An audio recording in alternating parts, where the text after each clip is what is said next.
Assalamualaikum warahmatullahi wabarakatuh. Perkenalkan, nama saya Nurul Fitriana Dewi, NIM 1730202231. Pada kesempatan kali ini saya akan memaparkan proposal saya yang berjudul Penerapan Model Pembelajaran Blended Learning dalam Meningkatkan Hasil Belajar Peserta Didik Mapel PAI Kelas 8 di SMP Negeri 54 Palembang. Saat ini teknologi berkembang sangat pesat sehingga hampir seluruh kegiatan atau aktivitas manusia dibantu dengan mengandalkan teknologi. Teknologi khususnya internet memudahkan seseorang untuk bekerja, membaca, ataupun bertukar informasi dimanapun dan kapanpun.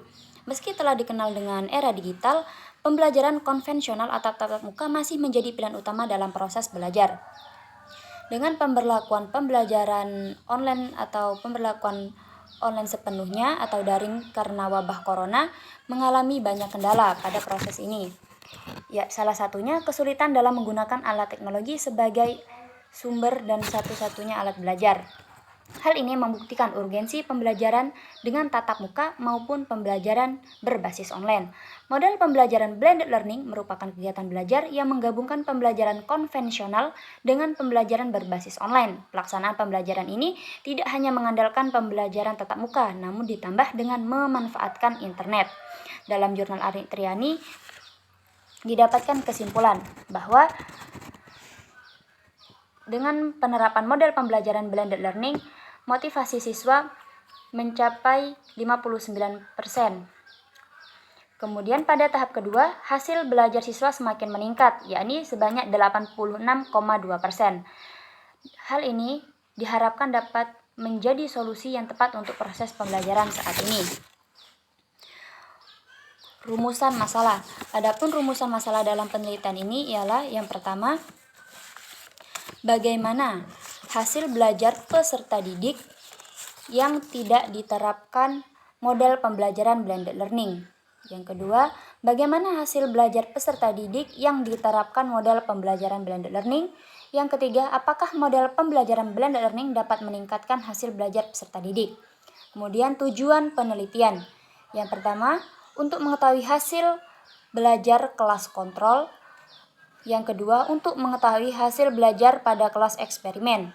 Yang ketiga, untuk mengetahui adakah perbedaan hasil belajar pada kelas eksperimen dan kelas kontrol. Selanjutnya, kerangka teori. Menurut Kusairi, blended learning adalah penggabungan pembelajaran konvensional dengan pembelajaran online. Blended learning adalah proses mencampur beragam model pembelajaran yang dengan menggabungkan sumber-sumber virtual dan fisik. Kemudian hasil belajar menurut Nana Sujana ialah perubahan yang dimiliki siswa setelah mengikuti proses belajar. Perubahan yang dimaksud ialah berupa pengetahuan, pemahaman, sikap, dan keterampilan.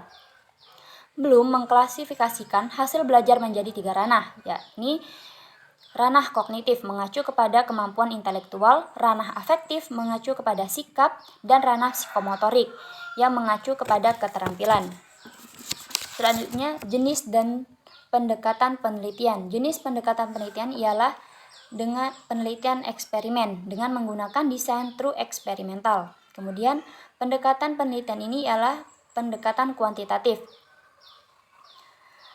Jenis dan sumber data. Jenis data. Jenis data ialah data kuantitatif, yakni menggunakan data yang berbentuk angka atau bilangan. Kemudian data yang telah diperoleh akan diolah atau dianalisis menggunakan statistika. Kemudian sumber data. Sumber data terbagi menjadi 2, yakni data primer dan data sekunder. Data primer adalah data langsung yang didapatkan peneliti. Data primer dalam penelitian ini ialah hasil belajar siswa dengan menggunakan pretest dan posttest. Kemudian data sekunder. Data sekunder ialah data tidak langsung yang didapatkan dari sumber yang sudah ada, seperti dokumen atau lainnya. Teknik pengumpulan data. Teknik yang digunakan dalam penelitian ini ialah tes dan dokumentasi. Tes ditujukan kepada siswa dengan tujuan memperoleh data mengenai penerapan pembelajaran blended learning. Tes akan diadakan 2 kali, yakni sebelum dan sesudah pelaksanaan, atau pretest dan posttest. Teknik analisis data. Teknik analisis data yang pertama ialah menggunakan uji asumsi klasik, digunakan untuk memenuhi persyaratan sebelum melakukan uji hipotesis. Uji asumsi klasik yang digunakan ialah uji normalitas. Kemudian uji hipotesis dalam penelitian ini ialah menggunakan uji T. Demikian dapat saya sampaikan. Assalamualaikum warahmatullahi wabarakatuh.